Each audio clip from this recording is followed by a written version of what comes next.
Bharatiya Janata party के पूर्व अध्यक्ष और नेता रविंद्र रैना हमारे साथ हैं। सवाल बड़ा गंभीर है कि क्या कारण है कि भारतीय जनता पार्टी केंद्र में सत्ता में होते हुए और जम्मू कश्मीर में जो इस समय स्थितियां बनी हुई है, उन स्थितियों में क्या नेशनल कॉन्फ्रेंस की सरकार को चलने नहीं देने का प्रोग्राम बना के बैठी है।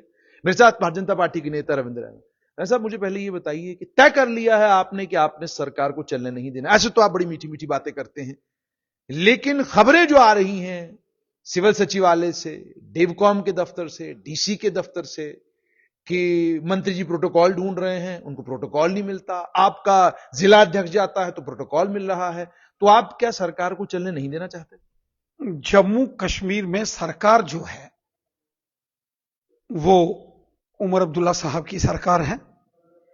जम्मू कश्मीर में कोई रविंद्र रैना की सरकार नहीं है। और जिसकी सरकार है, सरकार उनको चलानी है, उनको ठीक तरीके से चलाना है। भारतीय जनता पार्टी तो विपक्ष में है, भारतीय जनता पार्टी तो मेन अपोजिशन पार्टी है। और विपक्ष में रहने के नाते भारतीय जनता पार्टी के सामने जो भी मसाइल, जो भी मुद्दे, जो भी लोगों को तकलीफ परेशानियां आएगी, भारतीय जनता पार्टी उन मुद्दों को उठाएगी। जहां सरकार ठीक काम करेगी, सरकार का सहयोग होगा। जहां सरकार कोई पॉजिटिव काम करेगी, लोगों की बेहतरी के लिए कोई फैसला लेगी, सरकार अगर जम्मू कश्मीर के लोगों के मफाद के लिए, लोगों की बेहतरी के लिए, गरीबों की भलाई के लिए, आम लोगों की भलाई के लिए अगर जम्मू कश्मीर की सरकार कोई फैसला लेती है तो हम उसमें सहयोग करेंगे। लेकिन अगर कोई अवाम के खिलाफ या देश के खिलाफ कोई ऐसा विषय जम्मू कश्मीर में आता है तो मुख्य विपक्षी दल होने के नाते भारतीय जनता पार्टी विपक्ष की भूमिका को भी अच्छे से निभाएगी और भारतीय जनता पार्टी ने उसको निभाया भी है। जहां तक बात है सरकार चलने देने की या ना चलने देने की, सरकार चलाना सरकार का काम है। सरकार ठीक से चले, सरकार अच्छे से चले, वो तो जो सरकार में है उनका काम है, वो तो भारतीय जनता पार्टी का काम नहीं है। लेकिन जो ही उमर अब्दुल्ला यहां से उमरा के लिए रवाना हुए सऊदी अरेबिया, पीछे एक चर्चा चल पड़ी। हालांकि बड़े लिमिटेड सर्कल्स में चर्चा थी। कुछ लोगों ने कहा कि उमर साहब से कहो डिले कर लो, मत जाओ उमरा पर, यहां बीजेपी विपक्ष में बैठी हुई है, ये ना हो जब तक आप वापस आ जाओ तो पता चले राजभवन में शपथ कोई और ले रहा है। ये जो डर खौफ आपने पैदा किया, ये क्या कारण? नहीं, ये सारी बेबुनियाद बातें हैं। हमारा देश एक लोकतांत्रिक व्यवस्थाओं और मूल्यों के आधार पर चलने वाला देश है। कई राज्यों में ऐसा हुआ, रात को लोग सोए, सरकार कांग्रेस की थी, सुबह जागे सरकार बीजेपी की। देखिए, अगर कोई किसी मजहबी अपने यात्रा पर या वहां कोई गया है तो वो उनको मुबारक है, वो उसमें कोई बुराई नहीं है। लेकिन ये बेबुनियाद आरोप लगाना कि कोई बाहर जाएगा तो पीछे से भारतीय जनता पार्टी सरकार गिरा देगी, ये टोटल बेबुनियाद है। भारतीय जनता पार्टी इस प्रकार से सरकार को कभी गिराने की या सरकार के खिलाफ कोई इस प्रकार की साजिश भारतीय जनता पार्टी की तरफ से नहीं होगी। कुछ लोग हैं वो शगुफे, प्रोपेगेंडा, इस किस्म की बातें करते हैं। अब लोगों ने सरकार को वोट दिए हैं, जो नई सरकार चुनकर आई है, संवैधानिक तरीके से उन्होंने शपथ ली है, वो अपना काम करेंगे। ये प्रोपेगेंडा, ये बेबुनियाद है, बेबुनियाद आरोप है और इसमें कोई हकीकत नहीं। सरकार चलेगी 5 साल। सरकार कितनी देर चलेगी, कितनी देर नहीं चलेगी, ये तो सरकार पर डिपेंड करता है। ये तो सरकार की क्या पॉलिसीज होंगी, सरकार किस तरीके से आगे चलेगी, उमर अब्दुल्ला साहब की क्या नीतियां होंगी, किस तरीके की पॉलिसीज को लेकर चलेंगे, कैसे वो अपने एजेंडे को, अपने मैनिफेस्टो को वो यहां इंप्लीमेंट करेंगे, इस पर बहुत सारी चीजें डिपेंड करेंगी। ये तो उन पर है कि वो सरकार। लेकिन लोग ये कह रहे हैं कि जैसे आपने महाराष्ट्र में किया कि महाराष्ट्र के सबसे बड़े नेता स्वर्गीय बाला साहब ठाकरे के सुपुत्र की पॉलिटिक, उद्धव बाला साहब ठाकरे की पार्टी शिवसेना, उसमें से आपने एकनाथ शिंदे निकाले, एकनाथ शिंदे को निकालकर आपने उनकी शिवसेना बनवाई, फिर उसके बाद आपने इस बार महाराष्ट्र के चुनाव में आपने ये हालत उनकी कर दी कि उनके पास विपक्ष का नेता बनाने का नंबर भी नहीं है। तो कोई ऐसा एक्सपेरिमेंट जम्मू कश्मीर में तो नहीं होने जा रहा? ये सब हाइपोथेटिकल सारी ये तो हुआ है महाराष्ट्र में। सुनो, ये सब बेबुनियाद चीजें हैं जो आप डिस्कशन में ला रहे हैं। ये नहीं होना चाहिए। इस किस्म की सोच, ये भारतीय जनता पार्टी की ऐसा विचार कहीं नहीं है। अगर सरकार को लोगों ने मैंडेट दिया है तो सरकार चलनी चाहिए, लोगों के काम होने चाहिए। हम तो मोदी साहब तो भारतीय जनता पार्टी तो एक देश में one nation one constitution one election, हम तो उस पर बिलीव करते हैं। हम चाहते हैं एक देश में एक चुनाव होना चाहिए, बार बार चुनाव होते हैं, ये ठीक नहीं है। इसलिए यानी आप इशारा भी दे रहे हैं कि साल एक के बाद जब हम सेंसस खत्म हो जाएगा उसके बाद जो है जम्मू कश्मीर में भी सत्ता परिवर्तन हो सकता है? नहीं, वन नेशन वन इलेक्शन तो 2029 में होगा ना। सेंसस जनगणना 2025 में होगी और 26 में फिर से असेंबलीज की और पार्लियामेंट की डिलिमिटेशन भी है। ये भी आपको जानकारी है ही है। एक दिन मैं देख रहा था, आप स्टोरी भी कर रहे थे कि पूरे देश के साथ साथ जम्मू कश्मीर में 2026 को फिर से डिलिमिटेशन होगी। उसमें असेंबली सीट्स और पार्लियामेंट की सीट्स दोनों बढ़ेंगी। देश के ओवरऑल सीट्स पार्लियामेंट की बढ़ेंगी। 543 सीट हैं, लगभग 750-800 के करीब पार्लियामेंट की सीटें पूरे देश में हो जाएंगी। देश का नया पार्लियामेंट भवन बना है और उसी कैलकुलेशन के आधार पर यह बना है। वहीं देश के पूर्व राष्ट्रपति श्रीमान रामनाथ कोविंद साहब के नेतृत्व में वन नेशन वन इलेक्शन, इस पर भी चर्चा हो रही है। इसमें अपोजिशन के बड़े लीडर्स वो भी इसका हिस्सा हैं। गुलाम नबी आजाद साहब उस टीम का हिस्सा हैं। तो इसलिए यह चर्चाएं चल रही हैं। जम्मू कश्मीर की सरकार अपना कार्यकाल, अपना टाइम पीरियड पूरा करे, वो उसमें किसी को कोई प्रॉब्लम, कोई आपत्ति नहीं है। लेकिन ये सरकार के कामकाज, सरकार की पॉलिसीज और सरकार के एजेंडे पर डिपेंड करेगा कि सरकार कैसे काम करेगी। तो कह तो रहे हैं लोग कि पीछे से खींचतान आप कर रहे हैं। वो जैसे मैंने आपको कहा कि कई जिलों में यह दिक्कत आई कि मंत्री जी जिले में पहुंच गए हैं लेकिन जिले का सबसे इंपॉर्टेंट अधिकारी वहां नहीं पहुंचा, जिले का पुलिस अफसर नहीं पहुंचा। और सिर्फ इतना ही नहीं बल्कि इस समय अगर आप जम्मू संभाग में भी देखेंगे, पुलिस जो अपनी कार्रवाइयां कर रही है उसमें कहीं पर भी नजर नहीं आ रहा कि मुख्यमंत्री को या सरकार से किसी जगह पूछा जा रहा है या जिस तरीके से। देखिए, एक बात तो स्पष्ट है कि जम्मू कश्मीर यूनियन टेरिटरी है, केंद्र शासित प्रदेश है। और केंद्र शासित प्रदेश होने के नाते, यूनियन टेरिटरी होने के नाते जम्मू कश्मीर में एक संवैधानिक प्रक्रिया है, एक कॉन्स्टिट्यूशनल पोजीशन है जम्मू कश्मीर की अलग से। तो उसी के हिसाब से सिस्टम आगे चलेगा। पुलिस भी अच्छा काम कर रही है। पुलिस के नए डीजीपी साहब आए हैं, बड़े एक्सपीरियंस्ड और बड़े इफेक्टिव काउंटर इंसर्जेंसी के मास्टर्स कहे जाते हैं। हमारे जो बाकी के पुलिस के वरिष्ठ अधिकारी हैं, तेजतर्रार लोग हैं।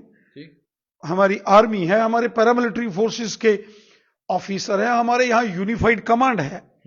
और जब लेफ्टिनेंट गवर्नर साहब मीटिंग करते हैं वहां भी चर्चा होती है। और मैंने देखा कि जब चीफ मिनिस्टर साहब ने हल्फ उठाई थी, उसके बाद जब उन्होंने रिव्यू मीटिंग किया था तो उसमें पुलिस भी थी, डीजीपी साहब भी थे, चीफ सेक्रेटरी साहब थे, पूरी गवर्नमेंट थी। तो उसमें इस प्रकार का कोई विवाद खड़ा करना या सवालिया निशान लगाना, ये मीटिंग में आते हैं, ये नहीं आते, ये इससे कोई ज्यादा फर्क नहीं पड़ता है। लेकिन काम ठीक से आगे चलना चाहिए, सिस्टम ठीक से चले, लॉ एंड ऑर्डर सिचुएशन बड़ी इंपॉर्टेंट होती है, वो ठीक से काम होना चाहिए। हम यही चाहते हैं। लोग ये भी कह रहे हैं कि असेंबली में एक रेजोल्यूशन आया, उस रेजोल्यूशन के ऊपर जो कुछ असेंबली में हुआ उसके बाद लोग ये कहते हैं कि भारतीय जनता पार्टी का जो लग रहा था विपक्ष के तौर पर जो रिएक्शन जम्मू संभाग में आएगा, वो रिएक्शन वैसा देखने को नहीं मिला। और दूसरा लोग ये भी कह रहे हैं कि कहीं नेशनल कॉन्फ्रेंस और बीजेपी के बीच में अंदर खाने को अंडरस्टैंडिंग तो नहीं है कि एलजी साहब के भाषण के ऊपर हम नहीं बोलेंगे, आप अपना रेजोल्यूशन भी ले आना, शोरगुल में कोई डिबेट भी नहीं होगी, बिना डिबेट के रेजोल्यूशन भी पास हो जाएगा, हम महाराष्ट्र के चुनाव में उसका इस्तेमाल कर लेंगे। ये पीडीपी ने आरोप आपके ऊपर लगाए हैं। तो क्या इसमें कोई सच्चाई है कि अंदर खाने कोई आपकी अंडरस्टैंडिंग हो चुकी है? देखिए, अब पीडीपी क्या इल्जाम तराशी करती है, उनके क्या बयान आते हैं, मैं उसमें ज्यादा नहीं पढ़ता हूं, लेकिन एक बात तो पक्की है, जम्मू कश्मीर की असेंबली में सरकार को इस किस्म का रेजोल्यूशन लाने की कोई जरूरत नहीं थी। नई सरकार बनी है, नई सरकार को डेवलपमेंट के एजेंडे पर फोकस करना चाहिए। आम लोगों की परेशानियों को, गरीब, मस्कीन, ज़ईफ, बेसहारा लोगों की खिदमत के लिए सरकार को पॉलिसीज बनाना चाहिए, उसके लिए बड़े प्रोग्राम्स का ऐलान करना चाहिए। सरकार को डेवलपमेंट के इश्यूज को लेकर अपने अधिकारियों, ऑफिसर्स के साथ डिस्कशन करके यहां जो डेवलपमेंटल एजेंडे को आगे बढ़ाना चाहिए, और सबसे ज्यादा ध्यान देना चाहिए आपसी भाईचारा, अमन, शांति, खुशहाली। आपने मेरे सवाल का जवाब नहीं दिया। मिलजुल आपने अभी तक नहीं कहा कि क्या आपकी हूं। कोई अंडरस्टैंडिंग तो नहीं है नेशनल कॉन्फ्रेंस की? देखिए, मेरी बात सुनिए, ये फिर से मैं एक बात कहूं, ये फिर से एक शगुफा, एक प्रोपेगेंडा है। नेशनल कॉन्फ्रेंस अलग से एक जमात है, भारतीय जनता और आपकी दोस्ती डॉक्टर फारूक अब्दुल्ला या पूर्व हमारे मुख्यमंत्री उमर अब्दुल्ला के साथ, ये तो जगजाहिर बातें हैं। आपके फोटो वायरल हुए हैं, गुलिस्तान न्यूज के कनक्लेव में आप साथ बैठे थे, बड़ी लंबी चौड़ी गपशप लगी थी, और आपने मेरे साथ ही इंटरव्यू में खुद कहा है कि उमर अब्दुल्ला मेरे दोस्त हैं। मेरी किसी के साथ भी दोस्ती हो सकती है, आपकी भी किसी के साथ दोस्ती हो सकती है। मेरा तो वैसे भी किसी के साथ कोई दुश्मनी का भाव तो किसी के साथ मैंने कभी रखा ही नहीं है। मेरे तो पूरी दुनिया में दोस्त है, मैं किसी से, उमर अब्दुल्ला अभी भी दोस्त? मैं किसी से, मेरी पर्सनल किसी के साथ क्या लड़ाई है? नहीं, उमर अब्दुल्ला दोस्त हैं अभी भी? मेरी किसी के साथ भी पर्सनल कोई लड़ाई नहीं है। मैं एक ऐसा शख्स हूं जो सबको साथ लेके चलता हूं, सबकी इज्जत करता हूं, सबका एहतराम करता हूं, और दिल से सबसे जो है रिगार्ड्स देता हूं, छोटा हो, बड़ा हो, जम्मू कश्मीर का हो या पूरे देश का हो। इंसानियत के नाते हमें सबकी रिस्पेक्ट करनी चाहिए, और मैं तो सबकी इज्जत करता हूं। मेरी जुबान से कभी आपने किसी इंडिविजुअल, किसी शख्स के बारे में कभी गलत बयानबाजी नहीं सुनी होगी। हां, पॉलिसी मैटर्स के ऊपर जरूर हम तनकीद करते हैं अगर कहीं कोई गलत है। रही बात असेंबली के अंदर रेजोल्यूशन लाने की, तो ये कोई रेजोल्यूशन लाने की कोई जरूरत नहीं थी। सारी दुनिया जानती है जम्मू कश्मीर की असेंबली का और इस रेजोल्यूशन जो इन्होंने लाया है, इसका कोई लेना देना नहीं है। एक रेजोल्यूशन क्या, 1 लाख ऐसे रेजोल्यूशन भी अगर असेंबली के अंदर उमर अब्दुल्ला साहब की सरकार लाएगी तो क्या कर देगी? देश के अंदर कानून बनाना पार्लियामेंट का काम है। देश के पार्लियामेंट के अंदर कानून बनते हैं, वहां डिबेट होती है, डिस्कशंस होती है, वहां बिल पेश किए जाते हैं, वहां बहस होती है पार्लियामेंट में। और ये रेजोल्यूशन जिस तरीके से एक सप्लीमेंट्री एजेंडे के तौर पर लाया गया, हड़बड़ाहट में बिना डिबेट के पास किया गया।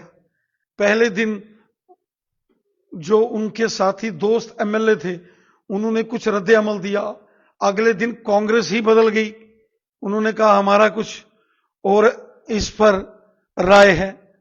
पीडीपी ने अपनी अलग राय रखी, सजाद लोन साहब ने अलग से मुतालबा किया। तो मुझे नहीं लगता कि इस वक्त किसी भी कंट्रोवर्सी में इस सरकार को पड़ना चाहिए।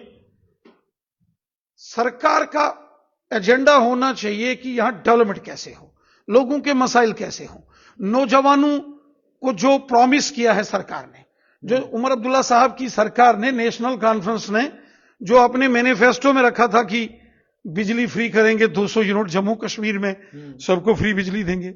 उन्होंने कहा था राशन डबल देंगे, गरीबों को 5-5 हजार रुपया महीने का देंगे, 12 सिलेंडर देंगे, साल की 5 लाख नौकरियां देंगे। तो वो जो इनका मैनिफेस्टो है, वो जो एजेंडा है नेशनल कॉन्फ्रेंस सरकार का, जिस एजेंडे को लेकर इन्होंने इलेक्शन लड़ा और इलेक्शन में बार बार इन्होंने अपनी ये चीजें दोहराई और लोगों ने, अवाम ने उनको वोट दिए, उस एजेंडे को कैसे पूरा करना है इसकी ओर सरकार को ध्यान देना चाहिए। इस गवर्नमेंट ने कहा था कि जो डेली वेजर्स हैं, रैबरे खेल, रैबरे जंगलात, एनवाईसीज, होम गार्ड्स, एसपीओज, वीडीसीज, अलग अलग डिपार्टमेंटों में काम करने वाले डेली वेजर्स, कॉन्ट्रेक्चुअल जो डिपार्टमेंटों में काम करने वाले हमारे नौजवान भाई बहन हैं, उनके लिए इन्होंने प्रॉमिस किया था कि हम, एजेंडा इन्होंने रखा था कि हम इनके लिए पॉलिसीज लेकर आएंगे। तो सरकार को बाकी सारी चीजें छोड़कर इस ओर ध्यान देना चाहिए कि ये मसले कैसे हम हल करेंगे। सरकार को ध्यान देना चाहिए कि जम्मू कश्मीर के अंदर अमन, शांति, खुशहाली के साथ साथ गरीबों, ज़ईफों, बेसहारा लोगों की खिदमत कैसे होनी चाहिए। जम्मू कश्मीर की सरकार को प्लानिंग करनी चाहिए कि जो उनके मैनिफेस्टो हैं। नहीं, आपने मैनिफेस्टो की बात की, लेकिन आपने मेरी एक बात घुमा ली। मैं दोबारा से पूछ रहा हूं, क्या आज भी आपकी उमर अब्दुल्ला के साथ दोस्ती है या अब आपकी दोस्ती खत्म हो चुकी है क्योंकि अब उन्होंने सरकार बना ली है? क्योंकि मुझे याद है आपने मुझे कहा था कि जाती तौर पर उमर अब्दुल्ला मेरे दोस्त हैं, डॉक्टर फारूक अब्दुल्ला। मैंने आपको पहले कहा, मेरी दुनिया में सबके साथ दोस्ती है, मेरी किसी के साथ लड़ाई। तो ये पक्की दोस्ती में बदलने का कोई संभावना है? आपके साथ भी दोस्ती है। नहीं, पक्की दोस्ती में कोई बदल सकता? आपके साथ भी तो मेरी पक्की दोस्ती है, लेकिन जब आप कॉन्फ्रेंस की बात देखिए, आपके साथ भी हमारी पक्की दोस्ती है, लेकिन जब आप माइक पकड़ते हैं तो फिर आप लिहाज थोड़ी ना करते हैं। नहीं, लेकिन मैं पूछ रहा हूं कि क्या राजनीतिक तौर पर कोई दोस्ती नेशनल कॉन्फ्रेंस के साथ 6 महीनों के बाद संभव है? क्योंकि लोग ये कह रहे हैं कि आप फिलहाल जानते हैं कि सब कुछ हमारे पास है, ताकत उनके पास कोई नहीं। वित्त मंत्रालय भी उमर अब्दुल्ला ने अपने पास रखा है, पावर मंत्रालय भी अपने पास रखा है, अन्य और बड़े मंत्रालय उन्होंने अपने पास ही रखे। लोग कह रहे हैं केवल ये इसलिए किया गया है ताकि 6 महीने के बाद हो सकता है उनका हृदय परिवर्तन हो और आपकी और नेशनल कॉन्फ्रेंस की कोई दोस्ती, कोई साठगांठ हो जाए। कोई ऐसी कहानी चल रही है? देखिए, ऑनरेबल चीफ मिनिस्टर जो होते हैं, ये उनका प्रेरोगेटिव होता है कि वो साठगांठ करना, कि वो किसको कौन सा डिपार्टमेंट देते हैं, अपने पास वो कौन सा डिपार्टमेंट रखते हैं, किस मिनिस्टर को कौन सा पोर्टफोलियो, कौन सा डिपार्टमेंट देते हैं, ये चीफ मिनिस्टर के इख्तियार में होता है, उनका प्रेरोगेटिव है, उनका अधिकार क्षेत्र है। अब उन्होंने पावर डिपार्टमेंट अपने पास रखा है, उन्होंने फाइनेंस और प्लानिंग अपने पास रखा है, तो ये उनका अधिकार है, उनका प्रेरोगेटिव है, उनकी। कई लोग तो ये आरोप भी लगाते हैं कि वो जो रेजोल्यूशन उन्होंने वहां पर लाया जिसमें 370 का जिक्र नहीं था, 35A का जिक्र नहीं था, सरसरी तौर पे उन्होंने कहा जी कि हम नाराज हैं, आपने ये किया, ठीक नहीं किया, फिर कहा कि डायलॉग करेंगे, फिर कहा कि नई दिल्ली से बातचीत होगी। कई लोग तो ये आरोप भी लगाते हैं कि ये रेजोल्यूशन ड्राफ्ट करने में भी आपकी ही सूझबूझ थी। खुदारा, ये नया यहां इस किस्म की अभी चीजें नहीं खड़ी कर होनी चाहिए। ये टोटल प्रोपेगेंडा है, बेसलेस प्रोपेगेंडा है। इसमें कोई सच्चाई नहीं, इसमें कोई सच्चाई नहीं है, ये सब। लेकिन मुखर रूप से सरकार का विरोध आप करते नजर नहीं आ रहे हैं। विपक्ष में नजर क्या आया? नजर यह आया कि एक तरफ से भारतीय जनता पार्टी के 29 एमएलए, दूसरी तरफ से 4 एमएलए, सजाद लोन पीडीपी के 3 और एक अवामी इत्तेहाद पार्टी का 5 एमएलए, पांचों विपक्ष के, वो भिड़ गए बीजेपी वालों के साथ। और नेशनल कॉन्फ्रेंस वाले वहां से मजे से तमाशा देख रहे हैं कि भाई ये आपस में भिड़ रहे हैं, भिड़ने दो।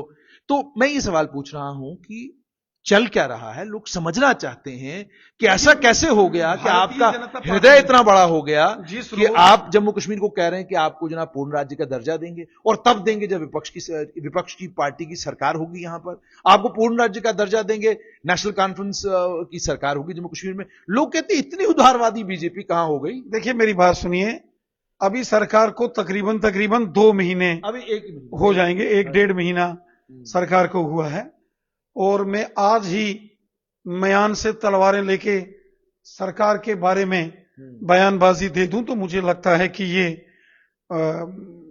जस्टिस नहीं होगा। एक बार सरकार को, जैसे वो स्लोली एंड स्टडीली काम कर रहे हैं, एक बार काम करने दीजिए। और उनके काम के ऊपर अगर उन्होंने असेंबली के अंदर रेजोल्यूशन लाया, क्या जरूरत थी रेजोल्यूशन लाने की? क्या जरूरत थी? एक दिन पहले चीफ मिनिस्टर साहब ने जो है वो पीडीपी और सजाद लोन साहब के रेजोल्यूशन की तनकीद की और अगले दिन खुद अपना रेजोल्यूशन मूव कर दिया सप्लीमेंट्री एजेंडे के तौर पर। क्या जरूरत थी? और अगर वो राष्ट्रद्रोही एजेंडे पर काम करेंगे तो भारतीय जनता पार्टी पर आप जानते हैं, जब बात राष्ट्रवाद पर आएगी, मातृभूमि पर आएगी, जब बात तिरंगे झंडे की और देश की होगी, तो फिर क्या हो सकता है?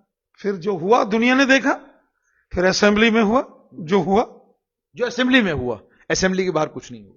नहीं, असेंबली के बाहर भी हुआ, अंदर भी हुआ। अच्छा, कुछ है कोई राब्ता उस तरफ? नेशनल कॉन्फ्रेंस में कुछ दोस्त थे? उमर अब्दुल्ला को मुबारकबाद दी आपने चुनाव मुख्यमंत्री बनने के बाद? मैंने सारे टेलीविजन चैनल्स के अंदर वो मेरा इंटरव्यू चला था जहां मैंने नई सरकार को मुबारकबाद दी। फोन पे कोई डायरेक्ट राब्ता हुआ? देखिए, मैं आपसे हाथ जोड़ता हूं, क्यों इन चीजों में पड़े हो?